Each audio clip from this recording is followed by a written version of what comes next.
Most organs are a necessity, if not to live, then to at least have a high quality of life. Major advancements have been made in lab-grown organs, but for now, we still need to rely on donors to meet our transplantation needs. Unfortunately, all across the world, demand exceeds supply by far, and this is where the black market steps in. Unregulated and unaccountable, those selling organs on the black market aren't always that fussy about where the organs come from or how they were acquired. Nor do they particularly care what happened to the donor. Below are just a few examples of some of the most terrifying tales from the organ black market. Number 10. Mozambique Ring. In 2004, Sisters of the Brazilian Mission Servants of Mary Immaculate in Mozambique reported that they had uncovered a large organ trafficking ring operating in the area. The nuns claimed that they had spoken to victims who had escaped the ring, who showed them evidence of murdered children with missing organs. The nuns said that in addition to selling organs for transplants, the traffickers sold the children's reproductive organs for use as magical charms. Soon after the nuns made their claims public, Sister Dorothy Ettinger was found beaten and strangled to death in her home. Other nuns reported that their families had started receiving death threats, with one by the name of Maria Alilda dos Santos being forced to flee the country. An investigation was launched, but police said they found no evidence of such a ring, which the nuns claimed was due to a government cover-up. In 2016, they relaunched their appeal for an investigation, but no action has been taken. Number 9. Kosovo Liberation Army. In her 2009 autobiography, former Hague prosecutor Carla Del Ponte alleged that dozens of Serb prisoners were taken captive by the Kosovo Liberation Army and taken to a farmhouse, dubbed the Yellow House, to have their organs trafficked. She claimed that this occurred between June 1999 and May 2000, just at the end of and directly after the Kosovo War. 3 separate investigations were launched, and the EU ultimately concluded that it had compelling evidence that at least 10 people had their organs trafficked from this location, but that the activity was not as widespread as some had reported. Much of the evidence surrounding the claims has been destroyed, and top Kosovo government officials vehemently deny the accusations. So far, nobody has been prosecuted for the crimes. Number 8. Rabbi Ring. In July 2009, 44 people were arrested in a major clampdown on corruption in New Jersey. These included 5 rabbis, 3 mayors, and a number of other politicians from the New York and New Jersey areas. Of these, the most prolific offender was Rabbi Levi Isaac Rosenbaum, who had reportedly been engaged in organ trafficking for at least a decade.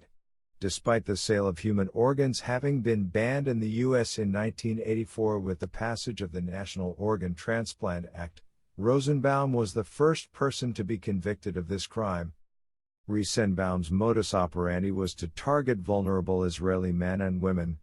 He would offer them $10,000 for their kidneys, which he would sell back in the U.S. for up to $160,000.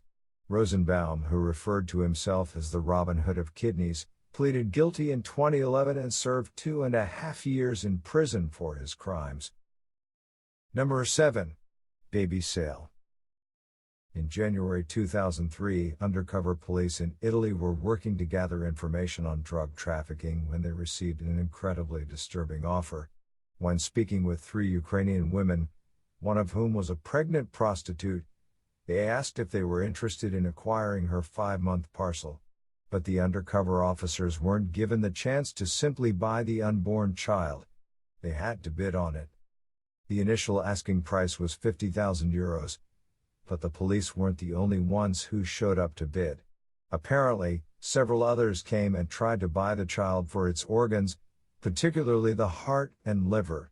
Sadly, this implies these were the parents of children in need of an urgent transplant, and the price went all the way up to €350,000, which was the bid placed by the police.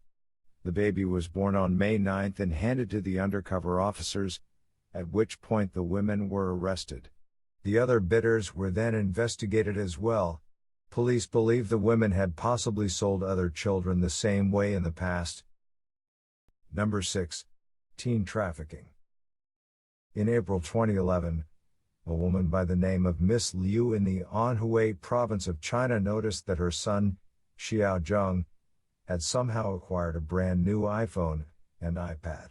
When she confronted him about how he could afford the expensive products, he confessed that he had paid for them with the money he received for his kidney.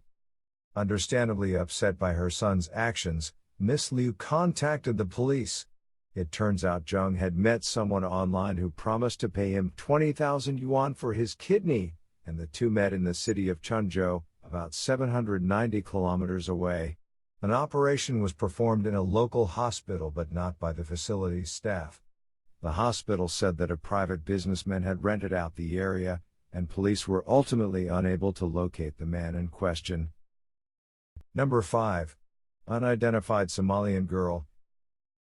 In 2013, a report released by the UK government revealed that 371 children had been trafficked into the UK the previous year. The majority of the children came from either Vietnam or Nigeria and were intended to be sold off as slaves or sexually exploited. However, the report also identified one girl who had been brought into the country to have her organs harvested. The girl, whose identity has been protected, was described simply as underage and was known to have come in from Somalia. Sadly, Bharti Patel, who works to protect children against all kinds of exploitation, says that it is most likely the girl was brought in with other children but that she was the only one identified by the authorities. Number 4. Knights Templar Cartel. The Knights Templar is a Mexican drug cartel with an oddly dissonant ethical code. Despite being a drug cartel, the group has a 22-page manual entitled The Code of the Knights Templar of Michoacan, in which they promise not to kill for profit, use drugs, or harm women and children. While it would be hard to believe that their members don't use drugs, it is possible that they would avoid deliberately harming children. And yet, one of the ways the group funds itself is by trafficking children for their organs. While Mexican authorities have had some success in clamping down on the cartel, political corruption and the prevalence of cartels in Mexico has forced some residents of the state of Michoacan to take matters into their own hands. Dr. Jose Manuel Morales is one such vigilante and recounted one of their more successful missions to MBS Radio in 2014. With as few identifying characteristics as possible, he described an incident in which children had been kidnapped from a school in Mexico City. Still alive, the victims were wrapped in blankets, put in refrigerated containers, and loaded into a van. Fortunately, the driver got lost and ended up in Jose's city of Tepalcatepec, 391 kilometers away. The locals attacked the van, and the children were returned safely to their parents. Number 3. Educational purposes. Not all organs are trafficked for the purposes of transplantation. In the 19th century, it was not uncommon for bodies to be stolen from graves and sold to medical schools.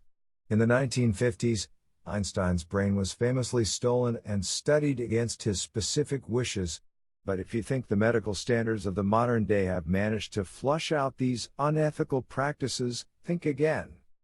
Vance Anderson was 51 years old when he died of a lung condition at Thomas Jefferson University Hospital in Philadelphia in 2014. When his body was released to the undertaker, it became immediately clear that his eyes, brain, and other internal organs had been taken without permission. The hospital did not deny removing the organs but claimed that it was standard practice to remove organs for educational purposes. However, the autopsy form signed by Vance's mother made no mention of this, and when her lawyer asked the doctor who'd carried out the autopsy what happened to the organs, he was told, "I don't know." This means that the organs were either disposed of or sent to an unknown location for an unknown purpose, without permission. Number 2. Solano Prison Riot. Solano State Prison is a medium-security prison in California, and on the morning of May 4, 2015, a riot broke out that lasted for about half an hour. When police conducted a head count after the riot, Nicolas Rodriguez was missing, assumed escaped. 15 hours later, his body was discovered, sawed in half and stuffed into a garbage can just a short walk away from his cell. The autopsy later revealed that he was missing most of his internal organs. Rodriguez, who was serving an 8-year sentence for robbery, was sharing a cell with Jesus Perez, who was serving 26 years to life for murder. Despite the murder taking place inside a prison, police were unable to answer any of the key questions, such as whether Perez was involved, if the riot was a distraction, how Rodriguez was cut in half, and where his organs went. Number 1. Worst job interview ever. You've likely heard the urban legend about the kidney heist. It usually goes something like this: two beautiful people go out for a date, and it turns out to be such a magical evening that they end up going home together. The next day, one of them wakes up in a bath full of ice with a scar on the side of their body. They soon find out that they have been drugged, and one of their kidneys has been stolen. Egypt has a similar urban legend, the veracity of which you will have to judge for yourself. In the Egyptian version, it is not a date that the victim attends but a job interview or sometimes a visa application. They are required to undergo a medical examination to make sure they are fit for work or entry into the country. During the exam, they are drugged, have a kidney stolen, and almost always never get the job or visa. Ala Mosa and Syed Abu Diaf are two men who claim to have fallen victim to this crime when they were 25 and 23, respectively. They also claim to have been bribed and threatened after the theft, but they decided to speak out anyway. The legend of the date thief is likely a cautionary tale about bringing strangers home or about watching your drinks. The Egyptian tale may serve a similar purpose about the medical professionals you see. The World Health Organization has previously ranked Egypt as one of the worst countries for organ trafficking, with doctors and nurses having recently been arrested for trafficking organs.